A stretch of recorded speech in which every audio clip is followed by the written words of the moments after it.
എന്നിട്ട് ആയുധം എടുത്തിട്ടുണ്ട്.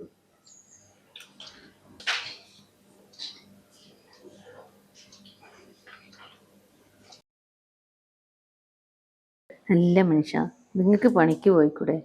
ഞാൻ ഒറ്റയ്ക്ക് ചെയ്യണോ എല്ലാ കാര്യങ്ങളും? പിള്ളേരെ കാര്യങ്ങളൊക്കെ കൊടുക്കാന്നേ അവിടെ കൊടുക്കാം. ഞാൻ ഇവിടെ അമ്മ വരുമ്പോൾ ചോദിച്ചു നോക്കട്ടെ. നിങ്ങളെല്ലാം എൻ്റെ തലയിലിടുന്ന എന്തിനാ? വിജി, ആ ശരി, വിളിക്കാം. എല്ലാം ശരിയായോ? ആ, ഞാൻ വെളുത്തുള്ളി വലിച്ചോണ്ടിരിക്കാം അമ്മേ. ഇത്ര നേരമായിട്ട് ആയില്ലേ വിജി? പാവും നന്ദുവിന് വിശക്കത്തില്ലേ? മാറി, ഞാൻ നോക്കി തരാം. വേഗം കറി ഉണ്ടാക്ക്. അവന് വിശക്കൂലേ? ആശുപത്രിയിലെ പ്രശ്നം കൊണ്ടല്ലേ ഞാൻ വൈകണത്. ഞാൻ ഇപ്പൊ തന്നെ പോകൂട്ടാ. അമ്മേ, അവൻ ഇത്തിരി വെള്ളം കൊണ്ട് കൊടുക്കാദ്യം. എനിക്ക് ഇന്ന് കുറച്ച് നേരത്തെ വീട്ടിൽ പോണായിരുന്നു. അയ്യോ, ഒന്നും പോകാൻ പറ്റത്തില്ല. കൊച്ചിന് ഇന്ന് അച്ഛൻ ആശുപത്രി കിടക്കുമല്ലേ? നിനക്ക് വീട്ടിൽ പോകണമെന്ന് പറഞ്ഞ അങ്ങനെ ശരിയാണ്. നിനക്ക് ആവശ്യമുള്ളപ്പോഴൊക്കെ ഞാൻ വിട്ടിട്ടില്ലേ? ഉണ്ടാ, ഞാൻ നോക്കി തരാം. വേഗം വേഗം കേട്ടെ. എനിക്കിത്തിരി പൈസയുടെ ആവശ്യം, കുറച്ച് പൈസ നിനക്ക് തരാം. നേരത്തെ പോകാൻ പറ്റത്തില്ല. ഓക്കെ. ഞാൻ ചേട്ടന്റെ അടുത്ത് വരാന്നും പറഞ്ഞു. ചേട്ടൻ്റെ അടുത്ത് വിളിച്ചു പറ. പോകാൻ പറ്റത്തില്ല. ഒരിടത്ത് ജോലിക്ക് നോക്കുമല്ലേ വിജി? അങ്ങനെ പോകാൻ പറ്റുമോ? അത്യാവശ്യം എന്തോ ഒരു ആശുപത്രി കേസ് ഉള്ളത് കൊണ്ടാണ് നിന്നോട് ഇപ്പൊ പോകാൻ പറ്റില്ല എന്ന് പറഞ്ഞു. ചേട്ടന്റെ അടുത്ത് വിളിച്ചു പറയാം എന്നാല്. ഓക്കെ. കറി ഉണ്ടാക്കിയിട്ട് നന്ദുവിന് ചോറ് കൊടുക്കുകയെന്ന്. ശരി ശരി കേട്ടോ. പിന്നെന്താ വീട്ടിൽ വിശേഷം? എന്താ കുഞ്ഞിനെന്താ വയ്യെന്ന് പറഞ്ഞേ? അവനിക്ക് പനി. അവനോട് ഡോക്ടറെ അടുത്ത് കൊണ്ടുപോകാൻ പറയും. ഭർത്താവ് എന്തിനോടുപോകൂലെന്നേ. അവൻ എന്താ പണിയെടുക്കണം, വെള്ളം അടിച്ച് മൂലം. അവന് ഉത്തരവാദിത്തം ഇല്ലാത്തത് നീ മുമ്പ് നിന്നിട്ടാ. അല്ലെങ്കിൽ അവൻ ചെയ്യും. നീ ചെയ്തില്ലെങ്കിൽ അവൻ ചെയ്യും. അവന്റെ കൂടി കുഞ്ഞല്ലേ? അവൻ നോക്കൂലമ്മേ. എല്ലാം ഞാൻ തന്നെ ചെയ്യണം. ഒരു കുട്ടികളുണ്ട്, അച്ഛനും അമ്മക്കും അത് ബാധകല്ലേ? അവനിപ്പം കള്ളടിച്ച് വീട്ടിലിരിക്കുന്നുണ്ടോന്നേ. ധരിയണം. ധരിയണം. ഞാനേ ഇതൊന്നങ്ങോട്ട് വേഗം അരിഞ്ഞു തരാം. നന്ദുവിന് നീ കറക്റ്റായിട്ട് ഭക്ഷണം കൊടുക്കണം കേട്ടോ. ഓ ശരി അമ്മേ. എന്താന്നറിയാവോ? നീ കൊടുത്തെങ്കിലും ഭക്ഷണം കഴിക്കുള്ളൂ. ഞാൻ മടി കാണിക്കും ഭക്ഷണം കഴിക്കാൻ. എന്താന്നാ, ഞാൻ വേഗം പോവുക. ഐസിയില് കുറച്ച് സമയം, ഉച്ചക്കുള്ള കുറച്ച് സമയം നമുക്ക് കാണാൻ പറ്റത്തുള്ളല്ലോ. അതുകൊണ്ട് മീനൊക്കെ നന്നായിട്ട് കഴിയോ? കഴുകി അവൻ 2-3 വർഷം നല്ലോണം മൊരിച്ച് ഫ്രൈ ആക്കി കൊടുത്തോളാം. ബാക്കി നീ അരിഞ്ഞോളൂ. അല്ല അരിഞ്ഞോളാം അമ്മ. പൊക്കോ, സമയം വഴികണ്ട. പൊക്കോ, സമയായി. പൊക്കോളൂ. ഞാൻ ചെയ്തോളാം. പറഞ്ഞ പോലെ എല്ലാം ചെയ്യണം. ചെയ്തോളാം. ഞാൻ നേരത്തെ വരാൻ നോക്കാം. ആയിക്കോട്ടെ അമ്മേ. ശരി അമ്മ.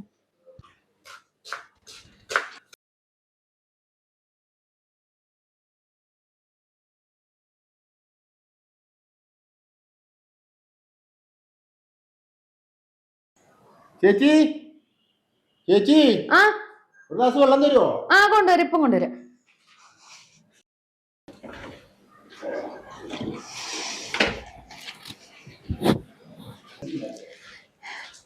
നന്ദുവേ, വെള്ളം. നന്ദുവേ, വെള്ളം എന്നാ ഇതിലൊഴിക്കട്ടെ.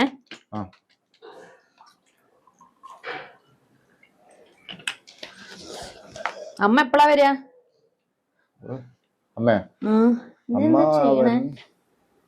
നോക്കട്ടെ. ഓൺലൈൻ ബിസിനസ് അല്ലേ? നോക്കിയാൽ മനസ്സിലാവില്ല.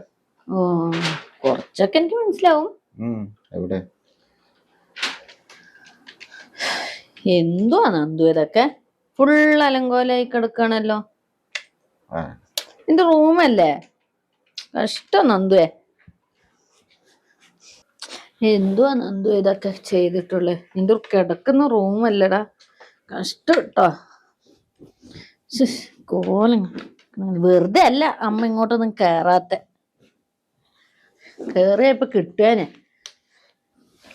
നന്ദുവിന് പറഞ്ഞ കേക്കുന്നുണ്ടോ ഞാൻ പറയുന്നേ? ചെറുക്കനെ കൊണ്ട് തോറ്റു. ഹോസ്റ്റലിൽ പോയി പഠിച്ചു വളർന്ന ചെറുക്കന് എന്ത് ചെയ്യാനാ? ഒരു മര്യാദയ്ക്ക് എടുത്തു വെക്കണ്ടേ? വൃത്തിക്ക് സാധനങ്ങളൊക്കെ ഒന്നും ചെയ്യില്ല. കഷ്ടം. നന്ദു എങ്ങോട്ടെങ്കിലും പോകാനുണ്ടോ? പുറത്തായിട്ട് പോകുന്നുണ്ടോ?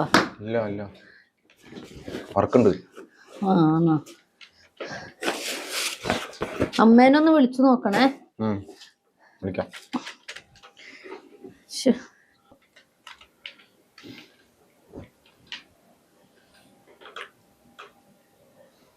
എടാ നന്ദുവേ, ഉം. നീ എപ്പോഴാ അമേരിക്കയിലേക്ക് പോണേ? അവര് 3 മാസം ഉണ്ടാവും ഇവിടെ. ആണോ? ഉം. ഞാനൊരു കാര്യം ചോദിച്ചാ നീ അമ്മയുടെ അടുത്ത് പറയോ? ഇല്ല, പറഞ്ഞു. എടാ എനിക്കൊരു 5000 രൂപ തരുമോ? 5000?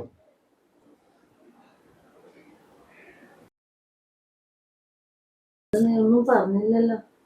മോനിക്ക് വയ്യാത്തോണ്ടാ?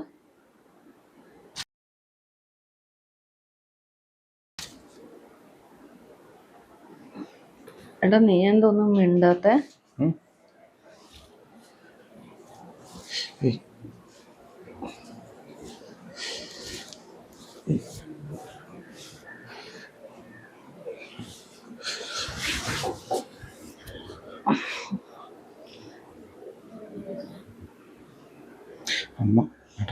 അമ്മ ഒന്നും അറിയാൻ പോകുന്നില്ല. ആരും കാണും.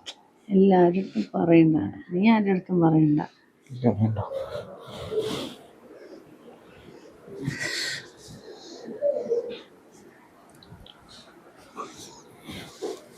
നീ പേടിക്കണ്ട. അമ്മ എന്നറിയുമ്പോ നീ ആരുടെ അടുത്തും പറയാണ്ടിരുന്നാ മതി. നീ എനിക്ക് പൈസ ഒന്ന് സഹായിച്ചതല്ലേ. അമ്മ അറിയില്ല, അമ്മേൻ്റെ അടുത്ത് പറയാണ്ടിരുന്നാ മതി. എനിക്ക് പൈസ തന്ന കാര്യം അമ്മേൻ്റെ അടുത്ത് പറയണ്ട.